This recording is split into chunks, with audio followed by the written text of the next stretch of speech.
Subscribe करें और bell दबाएं ताकि कोई खबर रह न जाए।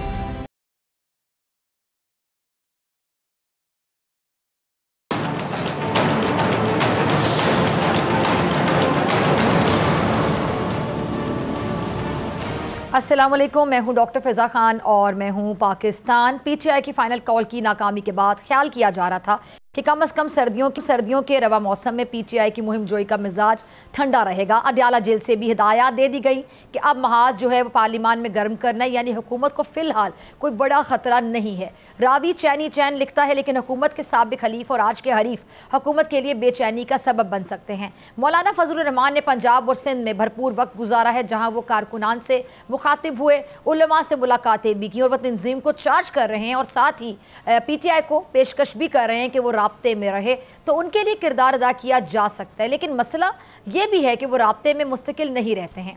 ये मायने की इस बात है कि मुस्तकिल राब्ते से मुराद क्या किसी अलायंस की जानिब इशारा है? क्या मौलाना ताकतवर हलकों और पीटीआई में डायलॉग के लिए कोई किरदार अदा करना चाहते हैं? इन सवालों के जवाब मौजूदा तो सियासी सूरत हाल, इस पर बात करने के लिए JUI से मेरे साथ मौजूद मेहमान मौलाना मुर्तज़ा साहब, किसी तारुफ के मोहताज नहीं। सर बहुत शुक्रिया ज्वाइन करने के लिए। कामरान साहब, मौलाना साहब जो हैं, क्या पीटीआई को किसी बड़े लेवल पे एंगेज करना चाह रहे हैं? क्या चाह रहे हैं? नहीं, हम किसी पार्टी को एंगेज या डिसएंगेज करना नहीं चाह रहे। मौलाना साहब की ये मंशा नहीं है। मंशा ये है कि जो मुल्क का जो सत्यानाश जो है ना वो हो रहा है दोनों तरफ से, उसमें कोई ऐसा हल निकाला जाए जिसका कोई फायदा मुल्क को पहुंच सके और उसको कोई किरदार, सियासी किरदार अदा किया जाए। वो सियासी किरदार अदा करना चाह रहे हैं मुल्क की खातिर, कौम की खातिर। अगर वो दोनों फरीक चाहे तो ठीक, तो क्या दोनों फरीक अब चाहेंगे? ये तो उन दोनों से पूछना पड़ेगा ना कि उन दोनों की चाहत है या नहीं है, या फिर जो ना अगर हम अपनी बात करते हैं तो हमारी ट्रोलिंग करनी है तो फिर तो उनकी मर्जी है, ट्रोलिंग कर लें। मगर अगर उनकी चाहत हो तो मेरा ख्याल है कि इस मसले का हल मौजूद है। इसका कोई ऐसी बात नहीं है कि हल न किया जा सके। ये जो हल निकालने की कोशिश कर रहे हैं अपना गंडापुर साहब या बाकी और दोस्त पीटीआई से, या जिस तरह से गवर्नमेंट उसको टैकल कर रही है और मारपीट और उसके बाद खून खराबा, तो वो उससे बच के आगे चले, बात आगे ले जाए। अच्छा, जो धरना अभी दिया था इन्होंने, एहतजाज जो हुआ था और फाइनल कॉल इसको कहा गया था, उसके बाद अली मीन गंडापुर साहब और बुशरा बीबी जो खुद लीड कर रहे थे, कामरान साहब, आपको क्या लगता है कि इनके कारकुनान जो अब तनकीद कर रहे हैं कि मायूस हुए कि वो छोड़कर चले गए और जो भी फिर बाद में होता रहा और बाद में तनकीद होती रही, आपको लगता है कि जो पीटीआई की लीडरशिप है उन्होंने सही किरदार अदा किया? बिल्कुल भी नहीं, बिल्कुल भी नहीं। ये कई वजूहात हैं। एक तो उनको छोड़ के जाना, तो जिस तरह से आपने खुद बता दिया कि वो छोड़ के चले गए, मगर उसके साथ साथ जो है वो एक तरफ जो है आप तो सारी जो है ना वो तोपों का रुख आपने किया हुआ है एस्टैब्लिशमेंट की तरफ, और उसके बाद अगले ही लम्हे आप जो है ना एस्टैब्लिशमेंट के साथ जो है ना कहीं ना कहीं पे बात भी कर रहे हैं, उनके साथ राब्ते में, इवन चलने से पहले कि आप जी ठीक है। अच्छा कामरान साहब, ये वैसे इतना आसान है जो मौलाना साहब गुफ्तगू कर रहे हैं, इतना आसान आपको लगता है मामला? अगर ये ऊँट किसी करबट बैठ जाए तो बड़ी बात है, लेकिन यहाँ पे तमाम लोगों की अनाओं का मसला होता है, इतना आसान नहीं होता। अनाओं का मसला देखिए, अब मेरा ख्याल है कि मुल्क के लिए बहुत बड़े मसाइल पैदा हो चुके हैं। आप बड़े शहरों में बैठी हुई हैं, आपको बड़े शहरों में बैठ के जो ना पता नहीं चल रहा कि बलूचिस्तान और सूबा खैबर पख्तूनख्वा के हालात क्या है। सर मैं तो मैं तकरीबन हफ्ते में 1-2 बार प्रोग्राम जरूर करती हूँ KP के और बलूचिस्तान की सिचुएशन पे। बिल्कुल मुझे अच्छे तरीके से पता है। और जी प्लीज कंटिन्यू। आधे हिस्से में जो ना आप ट्रेवल नहीं कर सकती हैं बाई रोड। इवन एक आध जगह ऐसी भी है जहाँ पे जो ना वो गए हैं गवर्नमेंट के कुछ लोग, और उसके बाद वो हेली पे थे, और अभी हाल ही में कुरम में हुआ वो भी आपके सामने है। कुरम में जो कुछ हुआ वो सबके सामने है। और आप इस वक्त जो है ना मुल्क तकरीबन जल रहा है।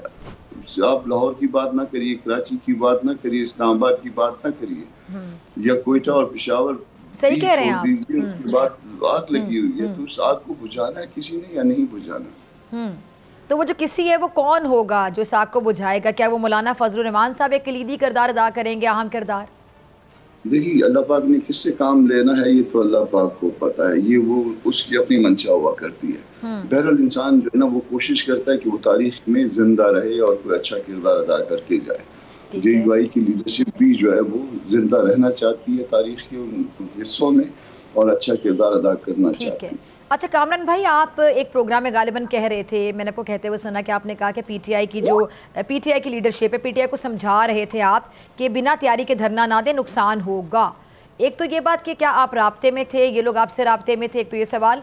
दूसरा ये कि बिना तैयारी के धरना ना दें, यानी तैयारी क्या थी? धरना देने के लिए तैयारी आपके मुताबिक क्या थी कि जो वो तैयारी करते तो उनको फ़ायदा होता, नुकसान ना होता? देखिए, उसमें ऐसा होता है कि पहली बात कि मौसम को देखा जाता है कि मौसम कैसा है। सबसे पहली ना ये बुनियादी चीज़ है। दूसरी बात, आपने आसपास के माहौल को ठीक करना होता है कि ये दूसरी पार्टियां भी जो है ना इस मुल्क में रहती हैं, बसती हैं, एग्जिस्ट करती हैं। आपने उनमें से किसी एक के साथ भी रब्ता किया, इंक्लूडिंग JUI? आपने आखिरी वक्त में आप ये PTI एक इत्तेहाद का हिस्सा थी और अपने इत्तेहाद जिसका वो हिस्सा थी उसके सरबराह से उन्होंने अनाउंस करने के बाद आखिर में 2-4 दिन पहले जो है ना वो राब्ता किया और मुझे शक था, मैं इंफॉर्मेशन की बुनियाद पे बात नहीं कर रहा था, मगर मुझे शक था कि उन्होंने जो है ना उन महमूद खान अचगरी से भी बात नहीं की होगी और वाकई बात का पता चला कि ठीक है, मेरा शक दुरुस्त था। तो वो जो कुछ भी उन्होंने किया था उससे कोई उनकी तैयारी नजर नहीं आ रही थी। ठीक है। अब जब तैयारी नजर नहीं आ रही थी तो दो बातें थी, या तो वो जानबूझ के इसको सारे मामले को नाकाम बनाना चाह रहे थे या फिर उनकी जो है ना सियासी सूझबूझ जितनी थी कि उन्होंने बस इतना ही कुछ करना था और फिर इतनी बड़ी डींगे मारने का कोई फायदा नहीं होता। डू और डाई, ये आखिरी धरना होगा, इसके बाद जिंदा या मुर्दा होगा। खुदा के बंदे, जिंदा रहने के लिए इंसान तगोदो करता है और इज्जत के साथ जिंदा रहने के लिए, और आपने सारी जो है ना वो अपनी पार्टी के लिए एक बेइज्जती का सामान पैदा कर दिया और जो लोग बेचारे मरे शहीद हुए दोनों तरफ से वो सारे हमारे बच्चे हैं, PTI के लोग भी और जो फोर्सेस के लोग हैं, सारे हमारे बच्चे हैं, भाई हैं। वो किस खाते में गए, उनकी जाने क्यों कुर्बान हो गए?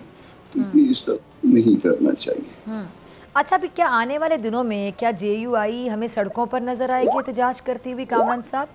क्योंकि मौलाना साहब इस टाइम पे अगर अहम और कलीदी किरदार अदा करना चाहते हैं तो सड़कों पर आना तो कोई हल नहीं हो सकता। फिर मुआशी इस्तेहकाम के हवाले से हम अक्सर बात करते हैं और हमारे प्राइम मिनिस्टर भी अक्सर बात करते हैं कि मुआशी इस्तेहकाम बड़ा ज़रूरी है, बहुत बड़ा चैलेंज है पाकिस्तान के लिए इस टाइम पर मुआशी इस्तेहकाम लेकर आना।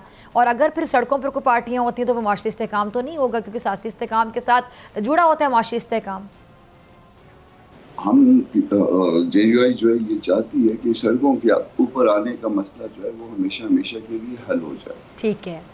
इलेक्शन से ये मामला जुड़े होते हैं और इलेक्शन को हमेशा जो है रिग किया जाता है, वो वहीं से जो है ना वो बुनियाद टेढ़ी हो जाती है। तो इस टेढ़ी बुनियाद को जो है ना वो आइंदा के लिए सीधा कर दे, उसमें एस्टेब्लिशमेंट जो है ना वो उसमें मुदाखलत खत्म कर दे, बंद कर दे।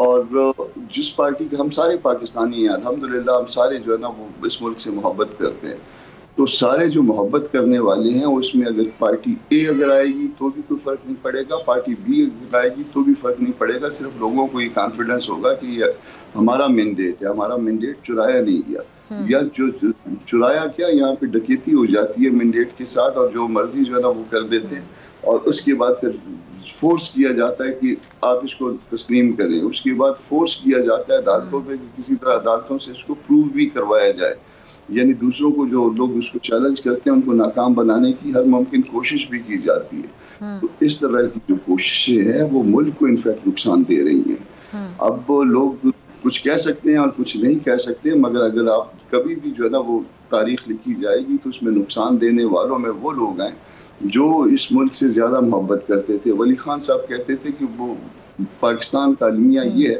कि यहाँ जैसे कि किसी दूसरे के यहाँ बच्चा पैदा हो जाए और वो उसको चूम चूम के मार दे, जो उससे मोहब्बत करने वाले हैं वो उसको चूम चूम के ख़राब कर रहे हैं। तो इसलिए जो है इस मुल्क को जो है वो चूमने की बजाय यहाँ पे दस्तूर के मुताबिक, कानून के मुताबिक आगे बढ़ना जो है वो सबसे बेहतर जो है तरीक़ाकार होगा। ठीक है। अच्छा, ये मौलाना साहब ने गिला भी किया, उन्होंने कहा कि मुस्तकिल राब्ते में नहीं रहते हैं ये लोग, अगर मुस्तकिल राब्ते में रहें तो मसाइल का हल तलाश किया जा सकता है। इससे उनकी क्या मुराद है? PTI वाले मुस्तकिल राब्ते में नहीं रहते हैं, क्या कहना क्या चाह रहे हैं वो? और बहुत से लोग ये कह रहे हैं कि जिस तरह पिछले दिनों में कहा जाता था कि मौलाना साहब पे पहले तनकीद करती थी PTI और आज उन्हीं मौलाना साहब की तरफ देख रही होती है PTI कि आज मौलाना साहब उनके लिए अच्छे हो गए। अब मौलाना साहब क्या PTI की तरफ देख रहे हैं, या इसका ये मतलब लिया जाए कि PTI को मौलाना साहब की ज़रूरत है? कुछ समझ नहीं आ रही। नहीं नहीं, ऐसा नहीं है। वो असल में कम से कम मेरी हद तक जो मुझे जो गिला है पीटीआई के साथ, गिला ये है कि अभी आपके साथ जो है ना वो जो कुछ आप उनके साथ जिस तरह से राब्ते में हैं और बंद कमरों में जो है ना वो आपके साथ जो है ना वो आपकी तारीफ हो रही होगी, आपके वो शुक्रगुजार होंगे। और जब हम जो है ना 15 मिनट नहीं गुजरते, आधा घंटा नहीं गुजरता, उसके बाद हमारी ट्रोलिंग शुरू हो जाती है। ये पीटीआई वालों के बारे में कह रहे हैं ना?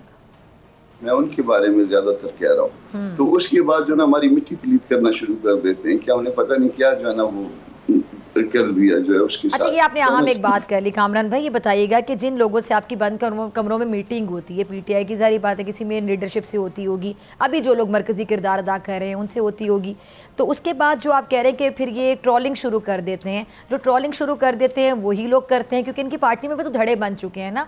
जैसा फॉर एग्जाम्पल डी चौक पर आने में कुछ लोग कहते थे कि आना चाहिए और कुछ कहते थे कि नहीं आना चाहिए। इनकी पार्टी में अब इस टाइम पर लोग, आपको पता है कि दो तरह की राय रखते हैं और ये कोई ढकी छुपी बात नहीं है। तो ये भी तो हो सकता है कि जो बंद कमरों में आपसे बात करते हैं वो दूसरी राय रखने वाले लोग हों, और फिर जो ट्रोलिंग कर देते हैं वो दूसरी राय रखने वाले लोग हों।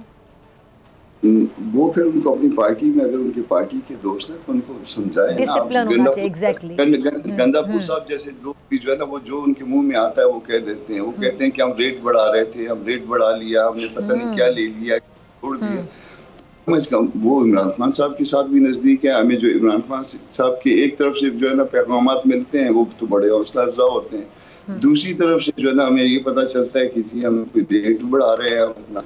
तो इस तरह से जो है ना वो इंसान है, कोई सूफी मंसूब नहीं है, कोई इतने एक्स्ट्राऑर्डिनरी लोग नहीं है कि इन चीजों को बर्दाश्त कर जाए और उस पर मिट्टी डाल दे। हमको भी दुख और तो सर फिर मौलाना साहब ने, कामरान भाई, फिर मौलाना साहब ने कैसे उम्मीद लगा ली कि पीटीआई वाले इनकी बात सुन लेंगे या कोई किरदार अदा कर सकते हैं, जब 15 मिनट भी अपनी बात पे कायम नहीं रहते आपके मुताबिक?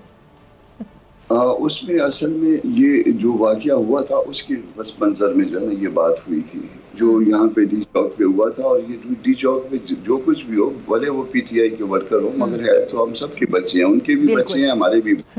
तो इसी रेफरेंस से जो है ना ये बात की गई थी कि राब्ते में अगर रहें, राब्ता तो काफी जो है ना वो खत्म हो गया, तो फिर राब्ते में तो इवन अगर राब्ते में रहते तो शायद इस सूरत हाल से भी बचाया जा सकता था, कोई रास्ता निकाला जा सकता था, कोई इस तरह रास्ता। और रास्ता तो निकाला ना फिर अली मीन गंडापुर साहब ने अपनी गाड़ी में बैठ के ऐसा रास्ता निकाला कि डायरेक्ट केपी के निकल गए इस्लामाबाद से। और आपने वो देखा होगा कि जो कारकुनान है उन्होंने रोका हुआ था उनको, उनका एतमाद का ये लेवल था कि कोई लेवल ही नहीं था एतमाद का। उन्होंने कहा कि आप नहीं जा सकते, क्योंकि उनको पता था वहाँ से भाग निकलेंगे। तो अली मीन गंडापुर साहब, एक सवाल ये कि अली मीन गंडापुर साहब इस टाइम पर इनकी पार्टी में चेयरमैन की चने पोजीशन आप देख लें, लेकिन चेयरमैन भी यहाँ पे कहते हैं कि नहीं मुझे नहीं बताया जाता, खान साहब की बहनों को पता होती है बात, बुशरा बीबी साहिबा लीड कर रही थी, बैरिस्टर गौहर को कोई चीज़ नहीं पता है, इनको नहीं पता, तो मेन लीडरशिप उनको नहीं पता होती। इस टाइम पर इनकी पार्टी में जो सबसे अहम किरदार अदा कर रहा है वो मेरे ख्याल से सीएम केपी के कर रहे हैं, क्योंकि एक सूबे में इनकी हुकूमत है और सूबे का सबसे बड़ा आपको पता है ओहदा वज़ीर आला ही होता है। इस टाइम पे अली मीन गंडापुर साहब के पास सबसे बड़ा एक ओहदा इनकी पार्टी का, मैं चेयरमैन को भी एक बड़ा ओहदा कह रही हूँ, लेकिन अगर एक काम करने की पोजीशन में देखा जाए तो सीएम केपी के हैं जहाँ पे इनकी हुकूमत है। लेकिन अली मीन गंडापुर साहब का किरदार इंतहाई मशकूक हो गया और आपने भी उनको कॉम्प्रोमाइज्ड बोला है किसी प्रोग्राम में। तो अली मीन गंडापुर साहब का ये जो किरदार है, क्या ये बानी चेयरमैन पीटीआई को नहीं पता? जारी बात है उनके आशीर्वाद से ये वज़ीर आला केपी के हैं। देखिए उस वक्त चूंकि वो एक सूबे को उसके चीफ एग्जीक्यूटिव है, तो वहाँ पे फंड्स का मामला, वसाइल का, वो सारा कुछ जो है शायद वही अरेंज करते हैं। और शायद अगर पार्टी की मजबूरी है तो यही मजबूरी होगी। मैंने उनको यकीनन कॉम्प्रोमाइज बोला है, मगर उनके अपने वर्कर्स का हाल ये था कि उनको वॉशरूम नहीं जाने दे रहे थे। Exactly. बल्कि ये बाज़ जगह पे ये भी कहा गया कि अगर ये वॉशरूम भी जाते हैं तो भी हम साथ चलेंगे। तो जब उनके अपने सीएम का ही हाल होगा तो वो उन्होंने जो रास्ता फिर निकाला, उसके बाद वो रास्ता भी आपको पता चला कि रास्ता किस तरह से निकाला। और ये रास्ता इस तरह से निकालना क्या एस्टेब्लिशमेंट की मंशा के बगैर मुमकिन था, ये भी सबको पता है कि मुमकिन नहीं था एस्टेब्लिशमेंट। सर एक सवाल है ना कामरान भाई, एक सवाल समझ नहीं आता। देखिए जो बानी चेयरमैन पीटीआई हैं उन्हीं के आशीर्वाद से ये आज तक वज़ीर आला केपी के हैं, तो फिर बानी चेयरमैन पीटीआई क्या अली मीन गंडापुर साहब पे एतमाद करते हैं?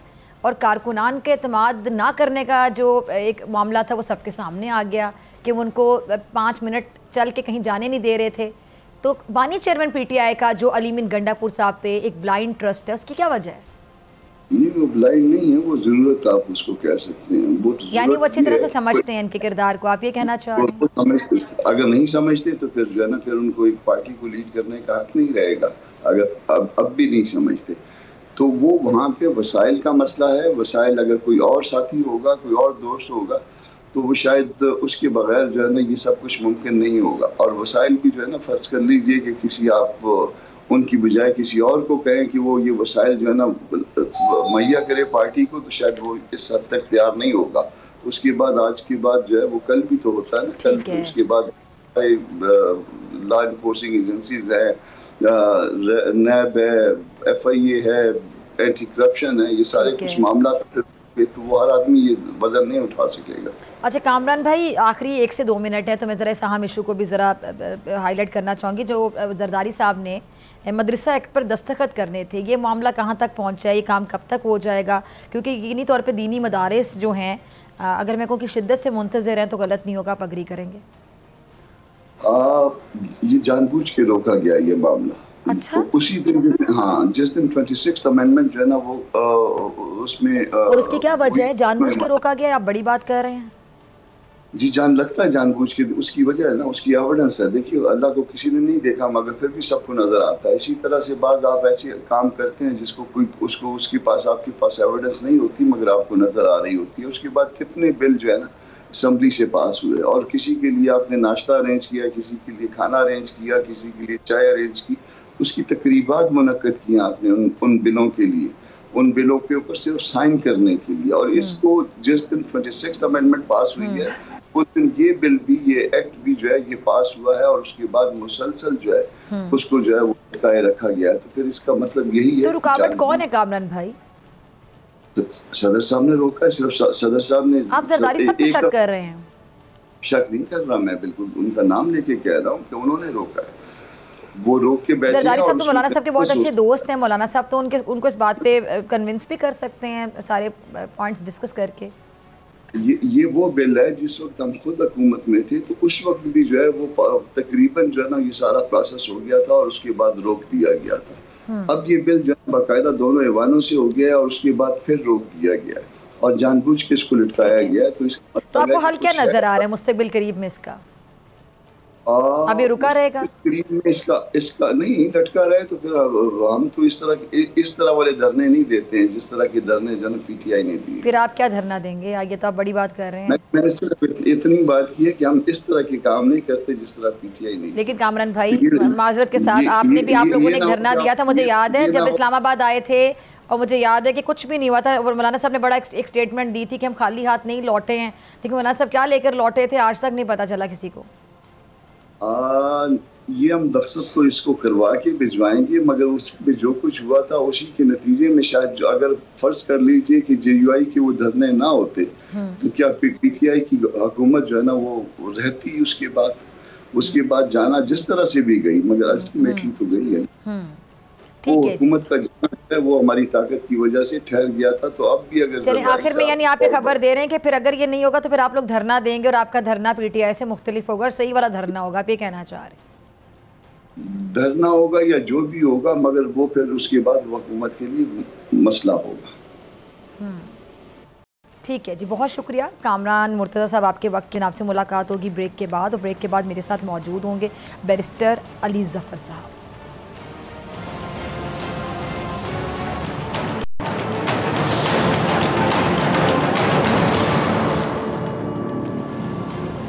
वेलकम बैक नाजरीन। पाकिस्तान तहरीक इंसाफ अपने क़याम से लेकर अब तक के सबसे मुश्किल वक्त से गुजर रही है।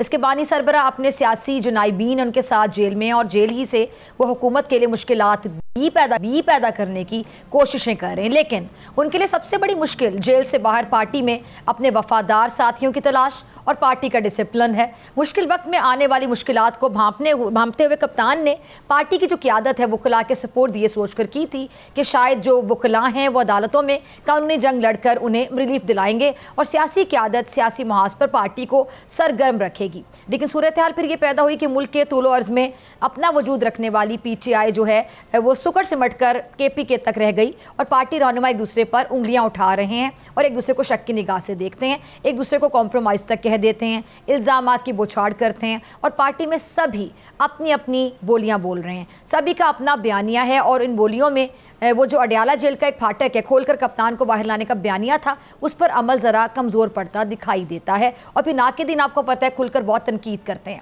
अच्छा, उसके बाद 26वीं तरमीम की अगर बात करें, हुकूमत और इस्टेब्लिशमेंट का एक पेज पर होना, काबिल ज़िक्र मुआशी कारकर्दगी, महंगाई को सिंगल डिजिट पर लेकर आना यकीनी तौर पर PTI के अहदाफ को मुश्किल बना रहा है।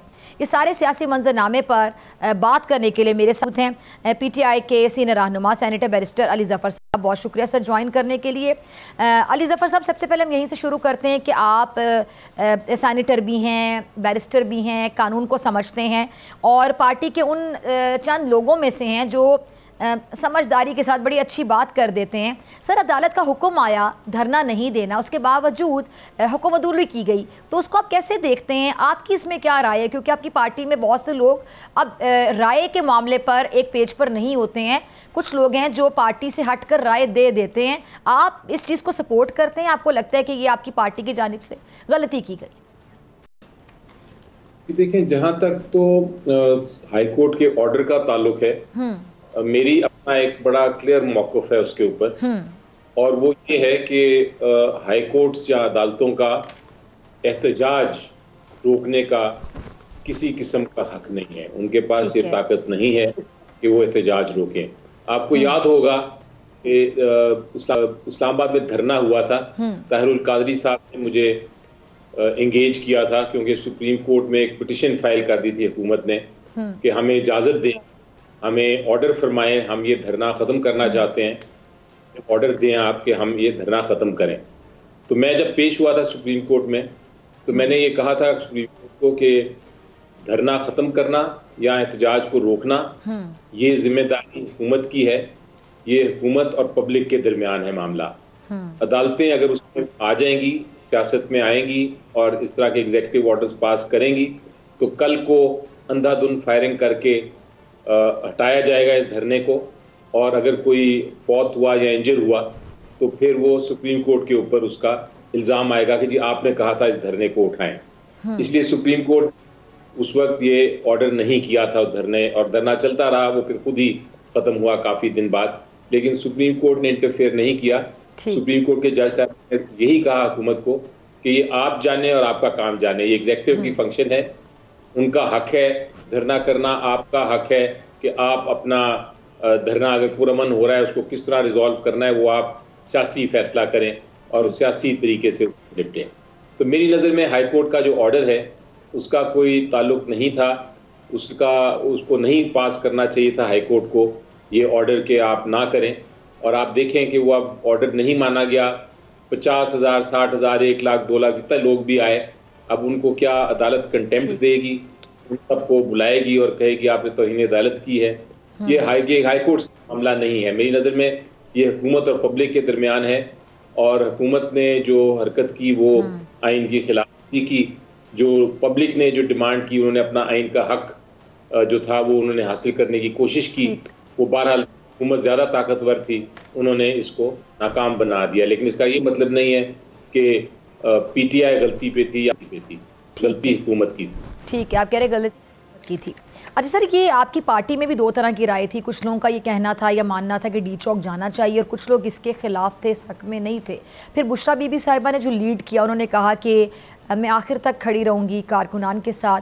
फिर अली मीन गंडापुर साहब, बुशरा बीबी साहिबा जिस तरह वहाँ से चले गए, जिस तरह के भी हालात थे, जैसे आपकी पार्टी के मौके सामने आ रहे कि हालात ऐसे थे कि वहाँ से जाना पड़ा, लेकिन सर क़यादत भी तो वहाँ पे, क़यादत कह रही हूँ, वहाँ पे बाकी कारकुनान मौजूद थे, तो क़यादत का वहाँ से चले जाना फिर अली मीन गंडापुर साहब की वो वीडियो, जो मैं ब्रेक से पहले भी कामरान मुर्तज़ा भाई मेरे साथ थे, उनसे बात करी थी, बल्कि वो खुद ये बात कर रहे थे कि वहाँ से जब वो चले गए अली मीन गंडापुर साहब, उससे पहले आपने देखा होगा कि कारकुनान उनको घेर के खड़े हुए थे, उनको जाने नहीं दे रहे थे। उन्होंने कहा कि मुझे थोड़ी देर के लिए जाना है, उन्होंने कहा नहीं हम आपको नहीं जाने देंगे। यानी एतमाद का फुकदान कह सकते हैं कि कारकुनान को अली मीन गंडापुर साहब के किरदार पर यह शक था कि वो यहाँ से निकल जाएंगे। तो ये भी एक लम्हा फिक्री है, और वो सबसे बड़ी पोजीशन एंजॉय कर रहे हैं आपकी पार्टी में। एक सूबे में आपकी हुकूमत है और वहाँ पे वो वज़ीर आला है। जी देखिए, ये आप जो कुछ हुआ उस दिन, उसकी एक्सप्लेनेशन हर कोई दे रहा है। कुछ लोग आए लीड करने, कुछ लोगों ने लीड नहीं किया। वो अपनी जगह एक तरह से है, वो हर कोई अपना अपना मौक़िफ़ पेश कर रहा है। लेकिन मेरी नज़र में इतनी बड़ी जब आप मूवमेंट कर रहे हैं और इतना बड़ा एहतजाज कर रहे हैं, तो उसमें ऐसी बातें होती रहती हैं। ये बात दुरुस्त है कि अली मीन साहब को जो वीडियोस मैंने भी देखे और कुछ मुझे भी इत्तला मिली कि जो लोग थे उन्होंने उनको रोका कि वो कहीं ना जाएं, और ये एहतजाज इस्लामाबाद जब आने से पहले की शायद वीडियोस हैं। लेकिन जब वो इस्लामाबाद आ गए और जब वो धरना देने के लिए या प्रोटेस्ट करने के लिए या लॉन्च करने के लिए डी चौक की तरफ जा रहे थे, तो उस वक्त आपने देखा कि शेलिंग भी हुई, फायरिंग भी शायद हुई। उसके अलावा काफ़ी तशद्दुद किया गया, लाइटें बंद कर दी गई। तो उस कंफ्यूजन में ये धरना जो था वो, या जो तो बैरिस्टर साहब ऐसे हालात में तो बिल्कुल भी क़यादत का वहाँ से जाना नहीं बनता था ना, बाकी कारकुनान तो वहीं पर थे। जी देखिए, अब ये तो जो पता चलेगा एग्जैक्टली क्या हुआ और क्या एक्सप्लेनेशंस हैं, वो तब पता चलेगा। लेकिन ये चीज़ का जिक्र मैंने जब किया था इमरान खान साहब को, क्योंकि उनको जब मैं मिला तो उनको कल ही मुलाकात हुई मेरी, तो कल उनको तो क्या कहा उन्होंने? बारे में जी आप बड़ी अहम बात करें आप। जी सॉरी आपकी आवाज़ कट गई सर। आपने कहा आपकी जब खान साहब से मुलाकात हुई इस हवाले से, जी क्या हुआ फिर उस मुलाकात में? उनको चूंकि नहीं पता था कि कल क्या हुआ या पिछले दिनों में क्या हुआ, तो उनको सारा जब बताया तो उन्होंने एक चीज़ बड़ी वाज़ेह तौर पे कही। उन्होंने ये कहा कि जहाँ तक जो शहीद हुए लोग, उनको बड़ा अफसोस है उसका, उन्होंने दुआ करने को कहा सबको। जहाँ तक बुशा बीबी का कहा, उन्होंने कहा मैं वो बहुत बहादुर औरत हैं, और उन्होंने जो डी चौक पे धरना देने को कहा था मैंने, उन्होंने उसके ऊपर अमल दरामद किया। और जो जहाँ तक ताल्लुक है पार्टी का, और जो लोग नहीं पहुंच सके या वो नहीं आए या जो भी वजूहात थी, उन्होंने कहा कि इस वक्त उसकी तहकीकात करने का वक्त नहीं है। इस वक्त ये है कि हम यूनाइटेड रहें, हम इत्तेहाद का वक्त है इस वक्त। तो आप पार्लियामेंट में ये सारे मामले लेके जाएं। तो मुझे 2 टास्क उन्होंने दिए हैं। एक तो ये पार्लियामेंट का उन्होंने कहा है कि इसको रेज करें, और दूसरा उन्होंने ये कहा है कि कोशिश करें कि ये जो मुख्तलिफ राय हैं पार्टी में, उनको एक यूनाइटेड फ्रंट हम पेश करें पब्लिक को। सो वो इंशाल्लाह उस पर तो काम हो रहा है और पार्लियामेंट में भी हो रहा है। लेकिन फ़िलहाल स्ट्रेटजी हमारी ये है कि हम इसकी जो कुछ हुआ इसकी हम आवाज़ बुलंद करते रहेंगे हर फोरम पे।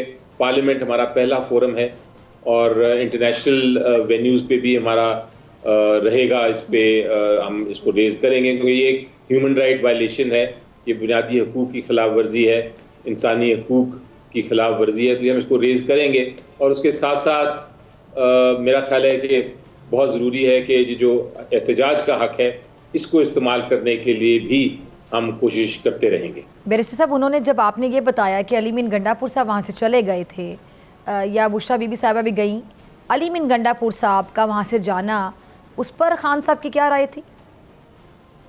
देखिए, इतना डिटेल में तो उन्होंने नहीं बताया, क्योंकि वो पहली बार वो एक ओवरऑल उनको व्यू दिया गया था। तो उस ओवरऑल व्यू में आपने ये बताया कि वहाँ से अली मीन गंडापुर साहब KPK पहुँच गए थे निकल के? नहीं, इस इतनी डिटेल में नहीं बात हुई, लेकिन ओवरऑल उनको बताया गया था कि क्या हुआ और किस तरह ये ख़त्म हुआ और किस तरह लेकिन अली ज़फ़र साहब, जब आपने ये बताया कि वहाँ पे जो भी सिचुएशन थी, तो उसमें ये बात तो बड़ी अहम होगी कि फिर जो लीड कर रहे थे वो कहाँ गए?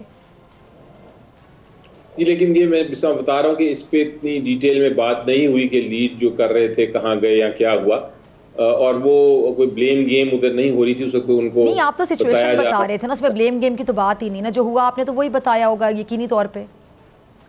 जी, तो इतना ही बात हुई कि यानी हलीम गड्ढा सब वहाँ से चले गए, जो मेन क़यादत थी वहाँ से चली गई, जो लीड करी थी, इस बारे में बात ही नहीं हुई, आप ये कह रहे हैं? जी, बेसिकली उसकी कोई डिटेल बात नहीं हुई, मेरे सामने नहीं हुई। ठीक है, यानी ये इन्फॉर्मेशन उन तक पहुंची ही नहीं? नहीं पहुंची होगी, आई एम श्योर। आज भी मीटिंग थी, आज मैं नहीं जा सका था, मेरे सुप्रीम कोर्ट में इश्यूज थे, तो इसलिए आज मुलाकात करनी थी, लेकिन मुलाकात हुई होगी और आज ज़्यादा डिटेल में बताया होगा। उस दिन तो आप देखें ना, उनको सॉलिटरी कन्फाइनमेंट में रखा हुआ था और उनको कोई ना न्यूज़पेपर था, ना उनके पास कोई टीवी थी, ना उनको मिलने दिया था किसी से, तो उनको बिल्कुल कोई खबर नहीं थी।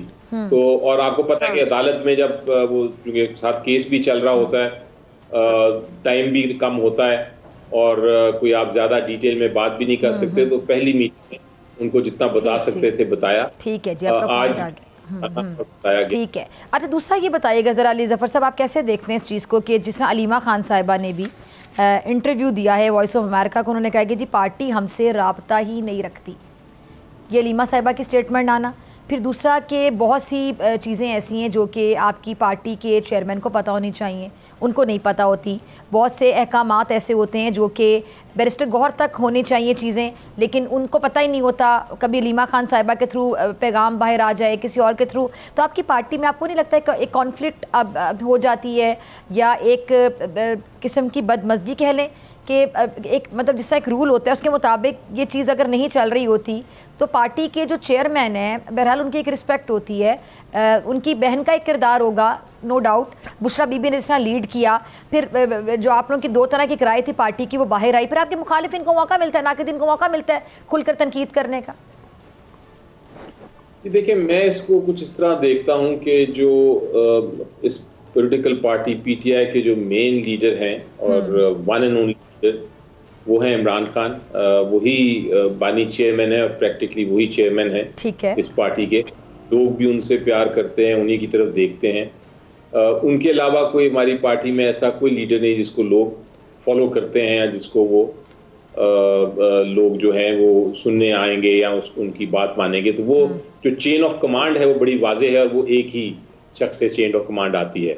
अब जो यानी उनके नीचे जो भी वो डमी है, आप ये कहना चाह रहे हैं? तो जो प्रॉब्लम होता है वो ये होता है कि जो चेन ऑफ कमांड जब जिस तरह मैसेजेस आते हैं, वो चूंकि जेल में हैं, उनको कभी मिलने दिया जाता है इमरान खान साहब को, कभी नहीं मिलने दिया जाता है, कभी उनको सॉलिटरी कन्फाइनमेंट में दिया जाता है, कभी उनको बात काट दी जाती है, या उनको जो मैसेज आते हैं वो फिर सेकंड या थर्ड लोगों के थ्रू आते हैं। तो इसका मतलब ये है कि वो जो चेन ऑफ कमांड है वो बार बार टूट जाता है और वो उसकी वजह से कंफ्यूजन होती है और कोई वजह नहीं है। उस कंफ्यूजन का फ़ायदा उठा रहे हैं। खान साहब ने अब कहा है कि आप इसको ऑर्गेनाइज करें और हम इंशाल्लाह ऑर्गेनाइज बेहतर करेंगे अब। लेकिन एक बात ज़रूर है और वो मेरा ख्याल है वो छुपी हुई बात नहीं है, वो ये है कि हर पॉलिटिकल पार्टी में मुख्तलिफ राय होती हैं और मुख्तलिफ ग्रुपिंग्स भी होती हैं।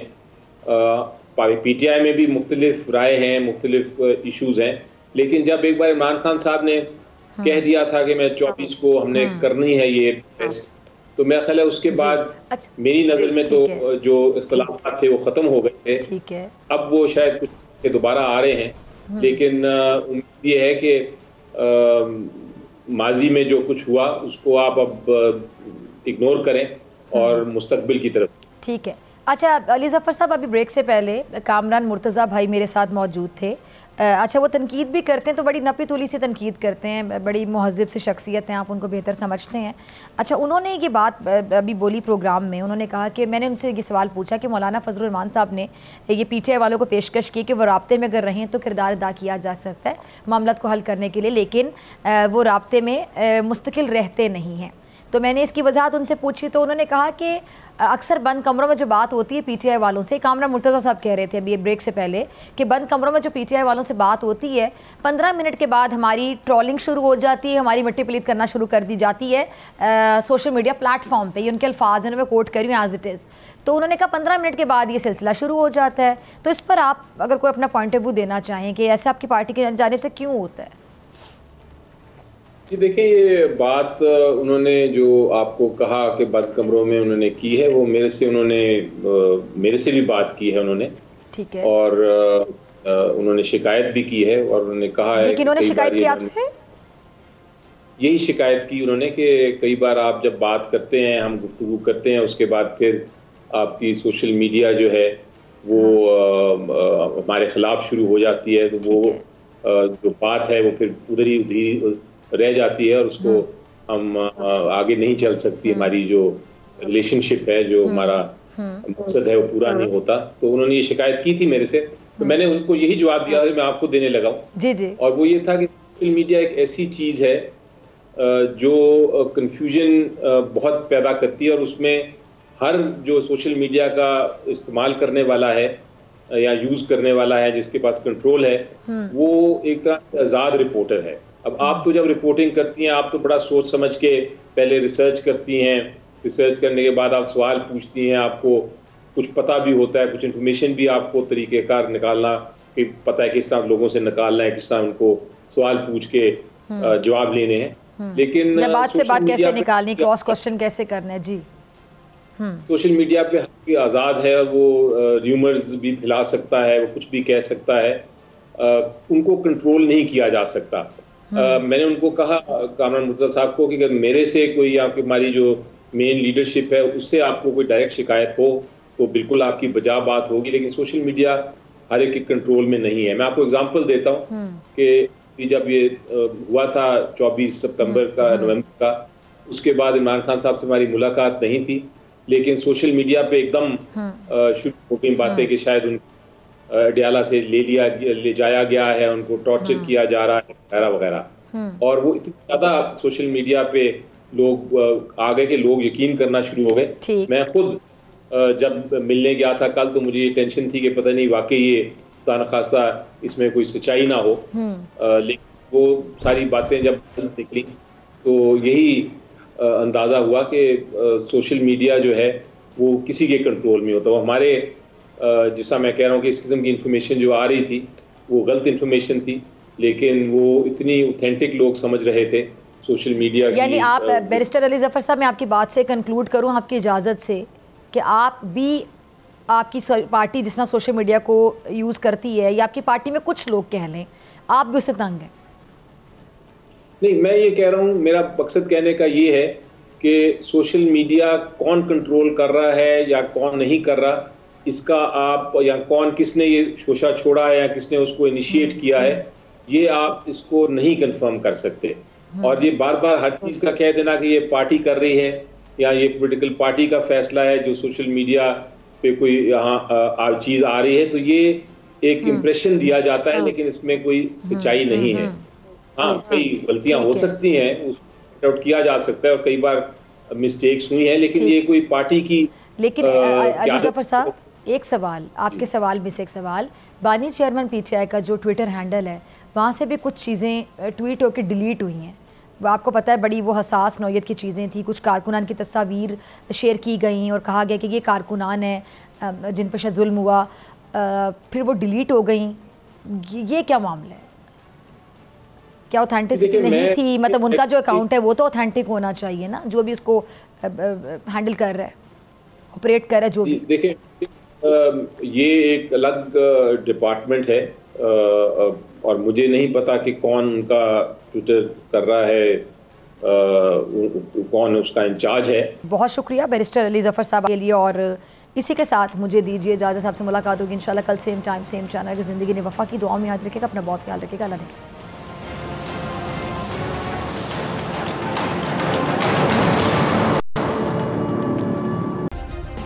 सब्सक्राइब करें और बेल दबाएं ताकि कोई खबर रह न जाए।